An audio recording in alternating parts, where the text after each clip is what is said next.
नमस्कार दोस्तों, Bagda publication YouTube classes के ऑनलाइन चैनल पर आपका हार्दिक स्वागत है। दोस्तों फिर से अपन अविकारी शब्दों का एक धमाकेदार वीडियो प्रस्तुत करने जा रहे हैं। दोस्तों अपने जो अविकारी शब्द चार प्रकार के होते हैं: क्रिया विशेषण, संबंध बोधक, समुच्चय बोधक, विस्मयादि बोधक। तो जो क्रिया विशेषण अविकारी शब्द है, क्रिया विशेषण अविकारी शब्द, उसके चार भेद होते हैं। उसके चार भेद होते हैं: कालवाचक, स्थानवाचक, परिमाणवाचक और रीतिवाचक। उसमें से जो पहला भेद है कालवाचक क्रिया विशेषण। कौन सा दोस्तों? कालवाचक क्रिया विशेषण। अब दोस्तों कालवाचक क्रिया विशेषण किसे कहते हैं? वे अविकारी शब्द जो क्रिया के होने के, वे अविकारी शब्द जो क्रिया के होने के समय का बोध कराते हैं। वे अविकारी शब्द जो क्रिया के होने के समय का बोध कराते हैं, उन्हें कालवाचक क्रिया विशेषण शब्द कहते हैं। कि क्रिया कौन से समय पर और कब हुई थी, कौन से समय और कब हुई थी।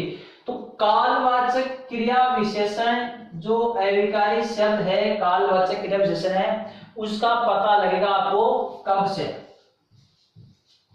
दोस्तों इसका विशेष रूप से ध्यान रखना, अगर कालवाचक क्रिया विशेषण है तो उसका पता अपन को कब शब्द है उससे अपन को पता लग जाता है निश्चित रूप से। क्योंकि जो भी कालवाचक अविकारी शब्द आएगा उसको हटाने के बाद में क्रिया से जस्ट पहले कब का प्रयोग करो, अगर उसका उत्तर मिलता है तो वही कालवाचक क्रिया विशेषण होता है। अब दोस्तों कालवाचक क्रिया विशेषण में कौन कौन से शब्द प्रयुक्त होते हैं? शान, हाल ही, सुबह, आजकल, सदैव, रात भर, लगातार, फिर, पुनः, पूर्व, सर्वदा, हर घड़ी, हर दिन, प्रतिदिन, अभी अभी, बार बार, घड़ी घड़ी, नित्य, मध्याह्न, हर रोज और प्रतिवर्ष। ये सारे शब्द क्या है दोस्तों? कालवाचक है, क्योंकि ये सब के सब समय का बोध करा रहे हैं। इनके अलावा और भी है, जैसे आज, अभी, कल, परसों, निरंतर,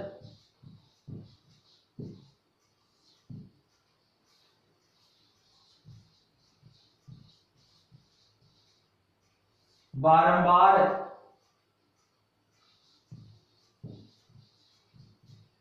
हमेशा,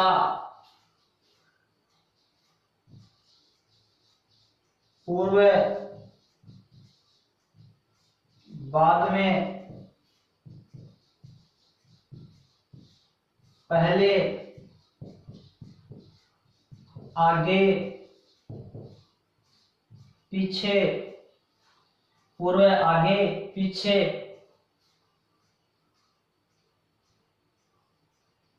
ये सब के सब आपके दोस्तों क्या है? कालवाचक क्रिया विशेषण शब्द है। ये सब आपको समय का बोध करा रहे हैं।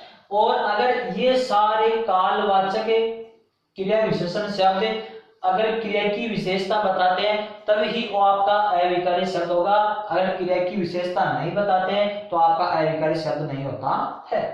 तो दोस्तों जैसे अपन इनका प्रयोग करते हैं, इनमें से किसी का भी प्रयोग करते हैं, जैसे राम लगातार खेल रहा है। राम लगातार खेल रहा है, ये लगातार शब्द रेखांकित कर दिया। अगला उदाहरण है सीता सदैव पढ़ती रहती है। अगला उदाहरण है महेश घर से अभी अभी गया है। अगला उदाहरण है सुरेश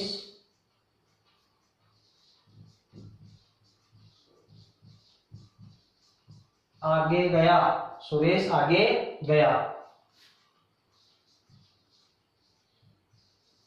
वह पीछे से आएगा, वह पीछे आएगा।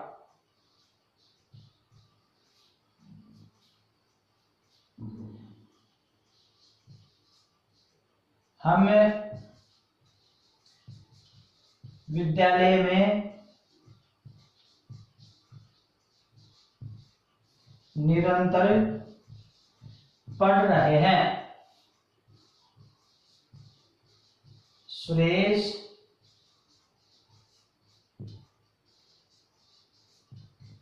घड़ी घड़ी में रोता है।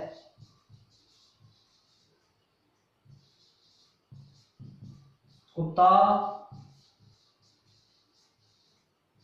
दिन भर भौंकता रहा। कुत्ता दिन भर भौंकता रहा। तो दोस्तों इनमें जो अविकारी शब्द है, सदैव है, अभी अभी, आगे, इसमें पीछे है, विद्यालय में निरंतर, इसमें है घड़ी घड़ी, इसमें आपका दिन भर। अब दोस्तों कालवाचक क्रिया विशेषण किसे कहते हैं? जो क्रिया के होने के समय का बोध कराते हैं उन्हें कालवाचक क्रिया विशेषण शब्द कहते हैं। और ये सारे शब्द आपके समय का बोध करा रहे हैं। इनका प्रयोग किसी भी वाक्य में करने पर कालवाचक क्रिया विशेषण होगा। और इन सब का उत्तर कब से लग जाता है? कब से लगता है? कब। जैसे अभी इनमें और भी लिख सकते हैं अपन, जब, तब, जभी, तभी, इसी समय,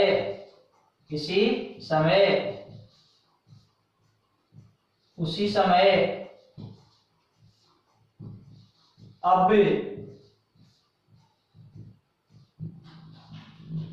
ये सब आपके कालवाचक के सारे शब्द है। अब जैसे राम लगातार खेल रहा है, राम लगातार, तो इसमें लगातार शब्द आपके समय का बोध करा रहा है। कैसे? राम कब खेल रहा है? लगातार। सीता सदैव पढ़ती रहती है। अब ये सदैव शब्द है, वो समय का बोध करा रहा है। तो ये सदैव, सीता कब पढ़ती है? सदैव पढ़ती है। तो ये सदैव शब्द क्रिया की विशेषता बता है। लगातार के अंदर ये क्रिया की विशेषता बता रहा है। कालवाचक क्रिया विशेषण होते किसे होते कौन शब्द है? वे अविकारी शब्द जो क्रिया की विशेषता बताते हैं, क्रिया की होने के समय का बोध कराते हैं, तो वो आपके कालवाचक होते हैं। तो इसमें लगातार हो गया, इसमें सदैव आपका समय का बोध करा रहा है।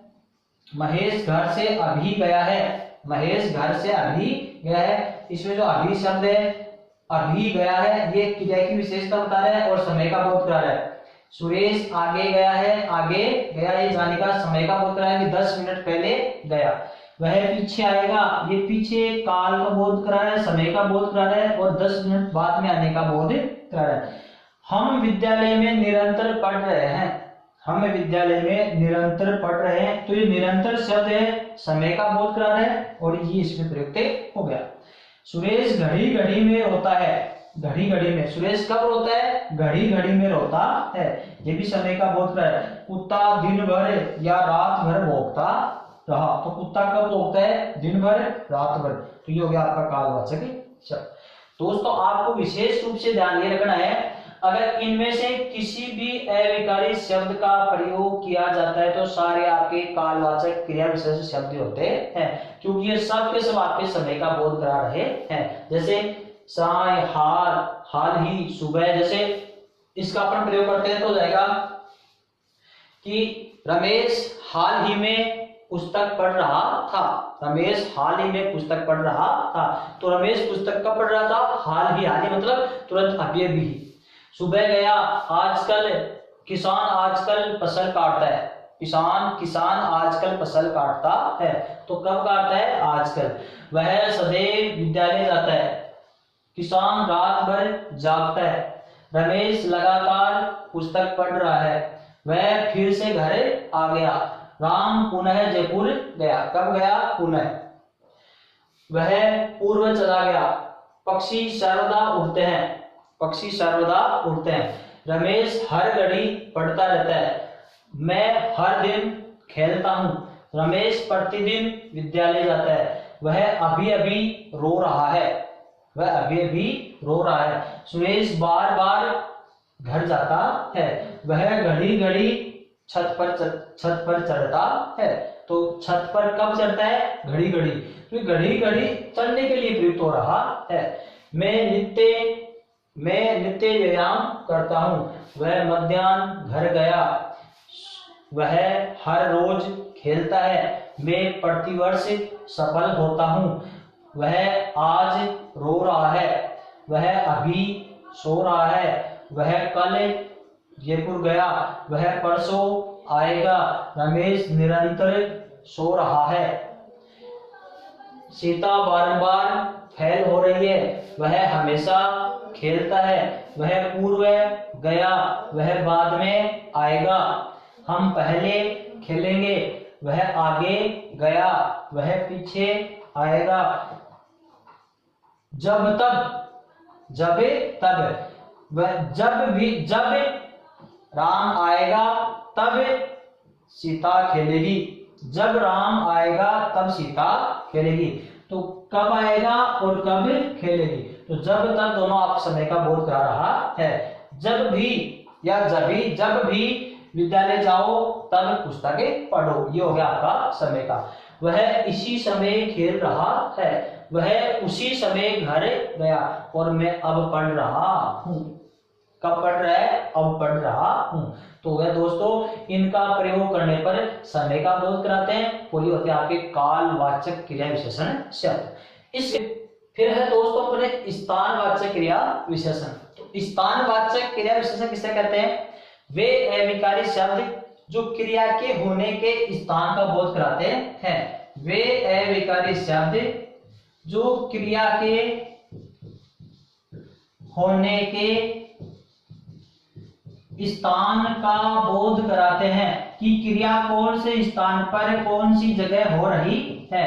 तो कराते हैं वो आपके स्थानवाचक क्रिया विशेषण शब्द कहलाते हैं।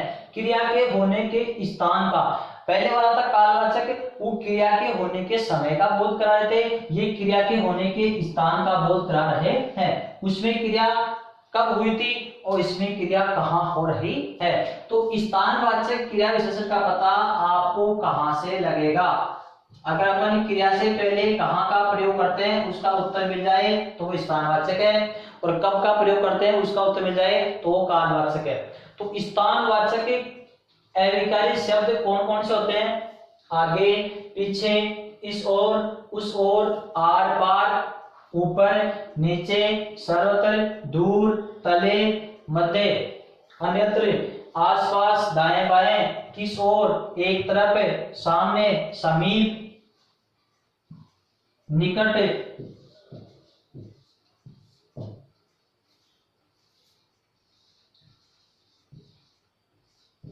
इधर उधर, यहां वहां, जहां तहां, कहां, किधर, सामने, निकट, इधर उधर, यहां, भीतर, बाहर, ऊपर, नीचे, ऊपर, नीचे,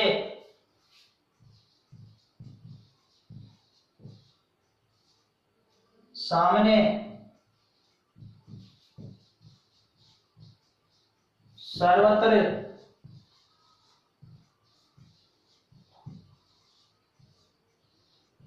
सभी जगह,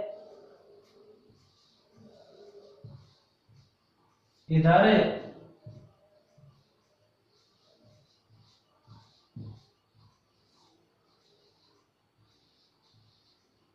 अंदर, इत्यादि। दोस्तों ये सब के सब अविकारी शब्द जो समय का बोध करा रहे हैं। अब इनका किसी भी वाक्य में प्रयोग करने पर वो सारे स्थानवाचक क्रिया विशेषण शब्द होते हैं। जैसे मैं उदाहरण लिख रहा हूं कि राम सामने रो रहा है, राम सामने रो रहा है। अब दोस्तों इसमें आपसे ऑप्शन पूछ ले कि इस वाक्य में कौन सा क्रिया विशेषण शब्द है, कौन सा क्रिया विशेषण है। ऑप्शन में कालवाचक, स्थानवाचक, परिमाणवाचक और रीतिवाचक। तो कालवाचक में समय का बोध कराते हैं, स्थानवाचक में स्थान का बोध होता है, परिमाणवाचक में माप तोल मात्रा का बोध होता है और रीतिवाचक में कार्य होने के तरीके का बोध होता है। तो इसमें राम सामने रो रहा है, तो इसमें सामने शब्द है वो समय का बोध करा रहे हैं, किसका बोध करा रहे हैं। तो इसमें इन चारों का पता लगता है कि स्थानवाचक का पता लगता है कहां से। तो राम कहां रो रहा है, सामने, कहां का उत्तर सामने है, इसका प्लेस पे स्थानवाचक है। पक्षी आकाश में, पक्षी आकाश में इधर उधर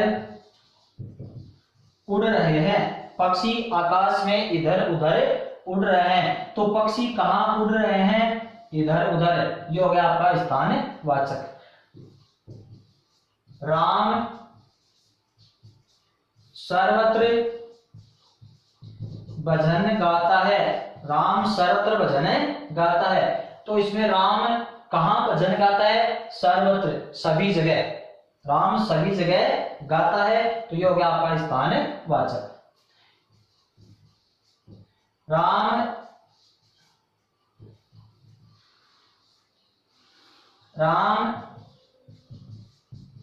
आर पार जा रहा है, राम आर पार जा रहा है। तो दोस्तों राम कहां जा रहा है, आर पार, राम कहां जा रहा है, आर पार।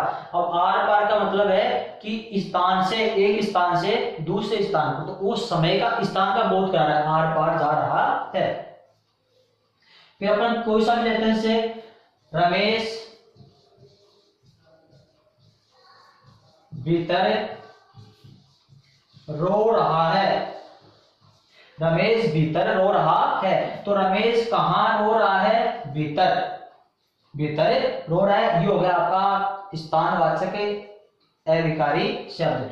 दोस्तों इसमें अगर इसी वाक्य को अपन चेंज करते हैं और ऐसे आ जाएगी, रमेश कमरे के भीतर रो रहा है, रमेश कमरे के भीतर रो रहा है। तो इसमें आ गया के भीतर। तो दोस्तों इसमें आपका स्थानवाचक क्रिया विशेषण नहीं है। ये हो गया उदाहरण आपका संबंध बोधक अविकारी शब्द। कौन सा हो गया, संबंध बोधक अविकारी शब्द। अब इसमें और इसमें आप सोच रहे हो कि इसमें अंतर क्या है। अंतर यही है कि इसमें रमेश भीतर रो रहा है, कहां रो रहा है, भीतर। अकेले कहां का उत्तर मिल जाए तब तो होगा आपका स्थानवाचक क्रिया विशेषण। और इसमें कहां का उत्तर नहीं मिल रहा है। कैसे, रमेश कमरे के भीतर रो रहा है, तो अपन इस भीतर को हटाते हैं, के भीतर को हटाते हैं और कहां लगाते हैं, रमेश कमरे में, रमेश कमरे के कहां रो रहा है, रमेश कमरे कहां रो रहा है। तो के भीतर, कहां का उत्तर आपका के भीतर नहीं है। तो ये आपका होगा संबंध बोधक अविकारी शब्द। इन दोनों में अंतर है। जब संबंध बोधक अविकारी शब्द होंगे अगले वीडियो में तब आपको पता चलेगा। दूसरी बात यह है कि स्थानवाचक अविकारी शब्दों में, स्थानवाचक अविकारी शब्दों में एक ही संज्ञा प्रयुक्त होती है, संज्ञा सदैव एक ही होगी। और संबंध बोधक अविकारी शब्दों में दो संज्ञा अनिवार्य होती है। संज्ञा का होना दो अनिवार्य है, एक तो रमेश हो गया, एक कमरा हो गया। बल्कि स्थान बोधक में आपकी संज्ञा एक ही होगी, इसमें होगी संज्ञा दो। और दोनों के मध्य संबंध का बोध कराता है। और इसमें ये भीतर शब्द है वो क्रिया की विशेषता बताता है, इसमें भीतर शब्द क्रिया की विशेषता न बताकर इन दोनों के मध्य संबंध का बोध करा रहा है। इन दोनों में अंतर है। मैं आपको जो अगला आएगा जस्ट आपके सामने कौन सा संबंध बोधक अविकारी शब्द, उसमें आपको डिटेल से बताऊंगा।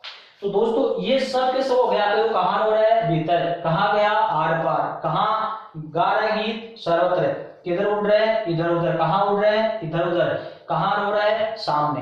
तो इन सब का उत्तर कहाँ का उत्तर मिल रहा है, ये हो गया आपके स्थानवाचक क्रिया विशेषण। जैसे राम आगे खड़ा है, तो राम कहाँ खड़ा है, आगे, कहाँ का उत्तर आगे मिल रहा है, तो हो गया आपका स्थानवाचक क्रिया विशेषण। सुरेश पीछे खड़ा है, सुरेश पीछे खड़ा है, तो ये हो गया आपका स्थानवाचक, कहाँ खड़ा है, पीछे। वह इस ओर गया, कहाँ गया, इस ओर। वह उस ओर गया, वह आर पार जा रहा है, वह ऊपर दौड़ रहा है, वह नीचे सो रहा है, वह सर्वत्र दौड़ रहा है, राम दूर खड़ा है, राम दूर खड़ा है। सुरेश तले बैठा हुआ है, वह मध्य तैर रहा है, वह मध्य में तैर रहा है, तो स्थानवाचक हो गया। वह अन्यत्र खेल रहा है, रमेश आसपास दिखाई नहीं देता है, वह दाएं बाएं जा रहा है, मैं किस ओर पढ़ाई करूं, वह एक तरफ बैठ गया, वह सामने सो रहा है, रमेश समीप बैठा है, सीता निकट खेल रही है, पक्षी इधर उधर उड़ रहे हैं, वह यहां से गया, वह वहां रो रहा है, जहां जाओ जहां वहां, जहां जाओ वहां सफल हो, जहां जाओ वहां सफल हो जाओ।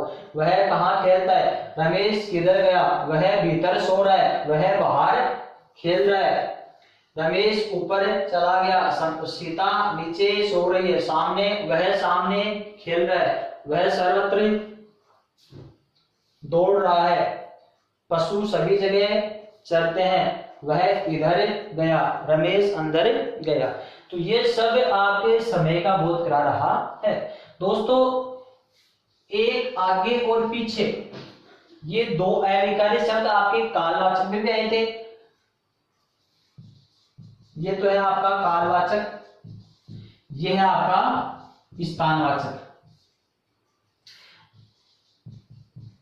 आगे और पीछे ये दो शब्द ऐसे हैं, अविकारी शब्द हैं दोनों, जो स्थानवाचक में भी प्रयुक्त होते हैं और कालवाचक में भी प्रयुक्त होते हैं। बल्कि ये वाक्य पर डिपेंड करते हैं कि कालवाचक है या स्थानवाचक है। अगर वाक्य में प्रयुक्त होने के बाद में ये समय का बोध कराए तो कालवाचक में प्रयुक्त होंगे, अगर स्थान का बोध कराए तो स्थानवाचक में प्रयुक्त होंगे। जैसे राम आगे गया, सीता पीछे से आएगी या पीछे आएगी। राम आगे गया और सीता पीछे आएगी। अब दूसरा उदाहरण अपन इन्हीं का प्रयोग स्थानवाचक में करते हैं, तो राम आगे खड़ा है, सीता पीछे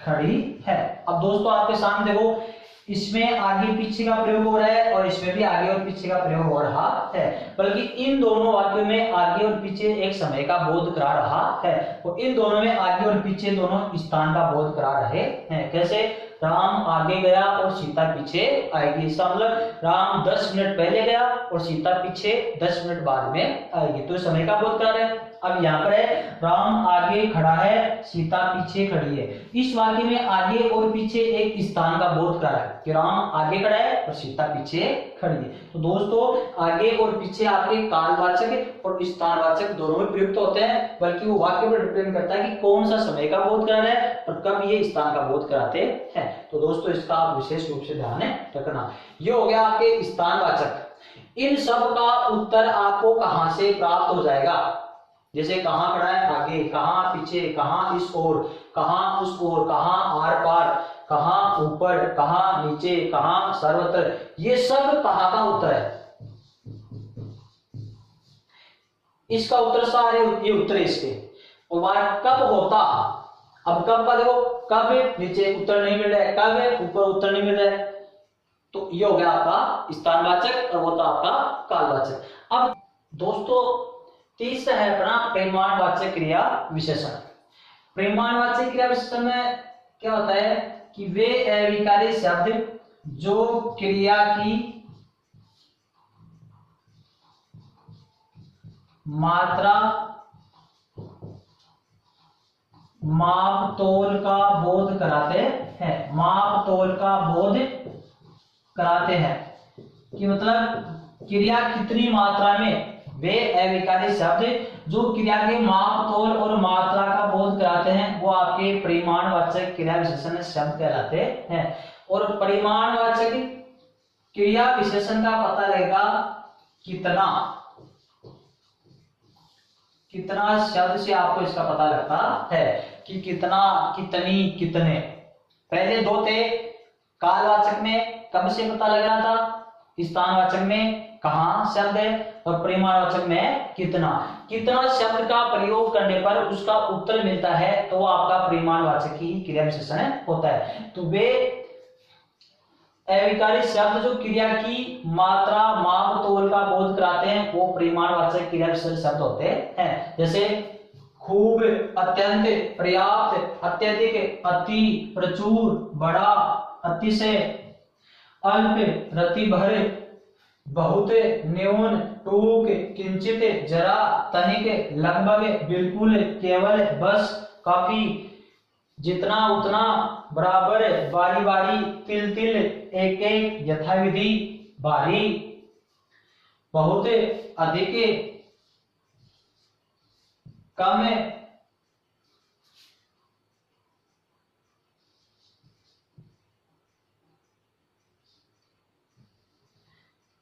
कम, थोड़ा, ज्यादा,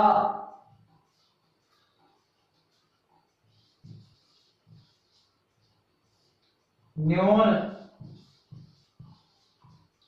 कितना, उतना,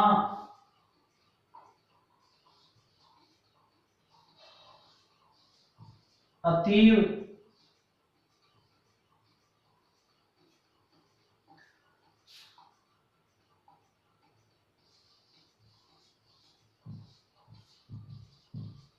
बहुत अधिक,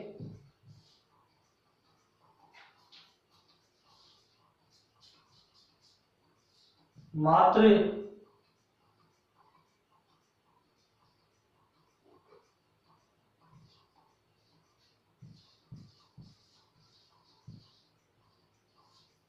रति भर, बहुत, अधिक, कम, जितना उतना, कितना, जितना उतना, कितना, रति भर, ये सब के सब आपके मात्रा या माप तोल का बोध कराते हैं। जैसे अपन बोलते हैं कि सीता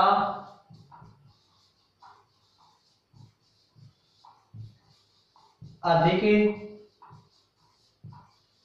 बोलती है, राम घर में खूब हंसता है, राम घर में खूब हंसता है, वह तनिक भी नहीं शर्माता है,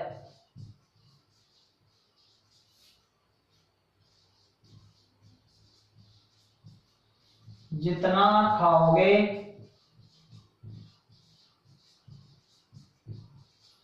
उतना ही पछताओगे,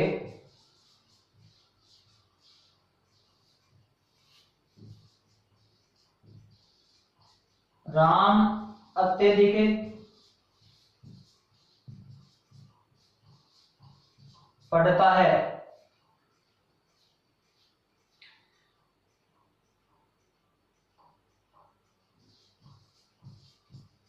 सीता प्रचुर, सीता प्रचुर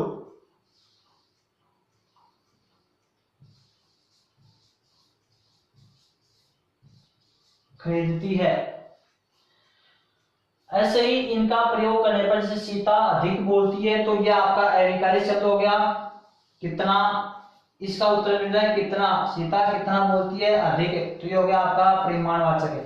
राम घर में कितना हंसता है, खूब। वह कितने कितना वह कितना शर्माता है, तनिक भी। तनिक। कितना, जितना खाओगे उतना, कितना, मतलब जितना उतना, ये सब कितना का उत्तर मिल रहा है। राम अत्यधिक कितना पड़ता है, अत्यधिक। सीता कितना खरीदती है, प्रचुर मात्रा में खरीदती है। तो ये सब इन्हीं का उत्तर है। और ये सारे अविकारी शब्द क्रिया की मात्रा, माप, तोल का बोध करा रहे हैं। तो ये होते हैं आपके परिमाणवाचक क्रिया विशेषण शब्द। अब इससे अगला है आपका रीतिवाचक क्रिया विशेषण।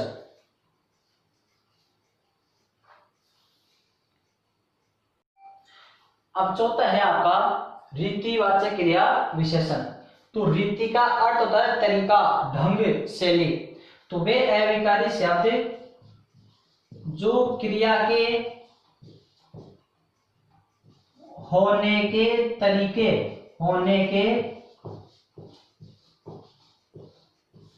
तरीके, या ढंग का बोध कराते हैं।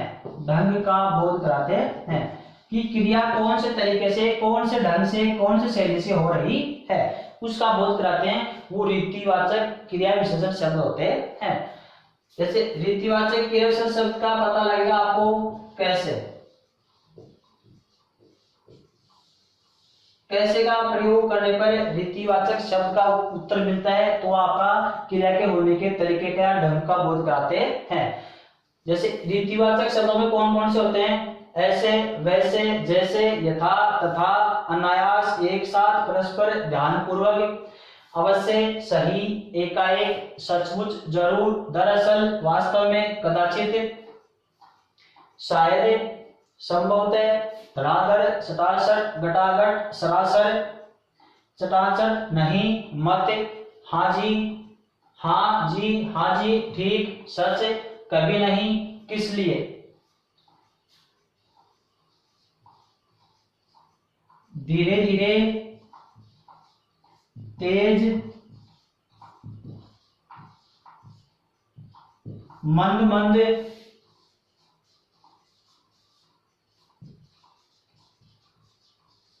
जल्दी जल्दी, शीघ्र,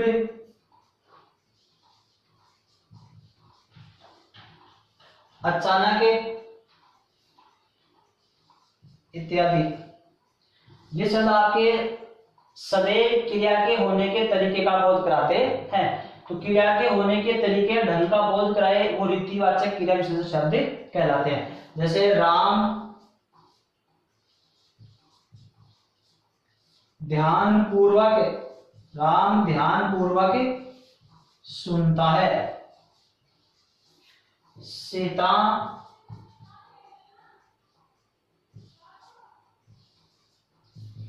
मंद मंद हंसती है। सीता मंद मंद हंसती है। राम बहुत तेज चलता है। वह गटागट खा रहा है। वह गटागट खा रहा है। रमेश तड़ातड़ पीट रहा है। रमेश तड़ातड़ पीट रहा है। वह अचानक आ गया। वह अचानक आ गया। तो दोस्तों देखो, ये ध्यानपूर्वक शब्द है, तो वो आता आपका रीतिवाचक क्रिया विशेषण कि राम कैसे सुनता है, ध्यानपूर्वक। सीता कैसे हंसती है, मंद मंद। राम कैसे चलता है, बहुत तेज। तो इसमें तेज तो है क्रिया विशेषण और बहुत है आपका पर्याय क्रिया विशेषण। राम कैसे खा रहा है, गटागट। रमेश कैसे पीटता है, तड़ातड़। वह कैसे आ गया, अचानक। दोस्तों, इनका प्रयोग करने पर होता है आपके रीतिवाचक क्रिया विशेषण शब्द। अब दोस्तों मैंने आपको क्रिया विशेषण के जो 4 भेद होते हैं उनका अच्छी तरह से विश्लेषण कर दिया है। फिर से बता रहा हूं कि क्रिया विशेषण के 4 भेद कौन से होते हैं? कालवाचक, स्थानवाचक, परिमाणवाचक और रीतिवाचक। ये क्रिया विशेषण के 4 भेद हैं। अगर क्रिया के होने के समय का बोध कराए तो वो कालवाचक होगा, क्रिया के होने के स्थान का बोध कराए तो वो स्थानवाचक होगा, क्रिया के होने के मात्रा या मापतोल का बोध कराए वो परिमाणवाचक होगा, और क्रिया के होने के तरीके या ढंग या शैली का बोध कराए तो रीतिवाचक होगा। कालवाचक का आपको पता रहेगा कब हुआ, स्थानवाचक का पता लगेगा आपको कहां से, परिमाणवाचक का पता लगेगा आपको कितना से, रीतिवाचक का पता लगेगा आपको कैसे। जैसे राम कब हंसता है? कालवाचक। राम कहाँ खेलता है? स्थानवाचक। राम कितना हंसता है? परिमाणवाचक। राम कैसे हंसता है? रीतिवाचक। तो राम सुबह उठता है कब? सुबह, कालवाचक का उदाहरण है। राम यहाँ खेलता है कहाँ? यहाँ, तो स्थानवाचक है। राम बहुत हंसता है तो परिमाणवाचक है। राम धीरे धीरे हंसता है तो कैसे हंसता है? धीरे धीरे, ये हो गया आपका रीतिवाचक। तो दोस्तों क्रिया विशेषण के 4 भेद हो चुके हैं। अब जो शब्द, जो ये अविकारी शब्द हैं, ये सारे अविकारी शब्द कालवाचक में, स्थानवाचक में, परिमाणवाचक में, रीतिवाचक में आते हैं। ये पूरे के पूरे शब्द अविकारी शब्द का जो दूसरा भेद है संबंध बोधक। संबंध बोधक उनमें भी प्रयुक्त होता है, ये शब्द उनमें भी प्रयुक्त होते हैं। तो फिर अब अपन अगले वीडियो में ये देखेंगे, ये अध्ययन करेंगे कि क्रिया विशेषण और संबंध बोधक अविकारी शब्दों में क्या अंतर है, क्योंकि यही शब्द इसमें प्रयुक्त होते हैं। बल्कि ध्यान रखना, क्रिया विशेषण में संज्ञा 1 प्रयुक्त होती है और इनमें 2 संज्ञा प्रयुक्त होती है। इन दोनों में अंतर अपन अगले वीडियो में देखेंगे। हाँ, अगर किसी ने सब्सक्राइब नहीं किया तो चैनल को सब्सक्राइब कर दीजिएगा और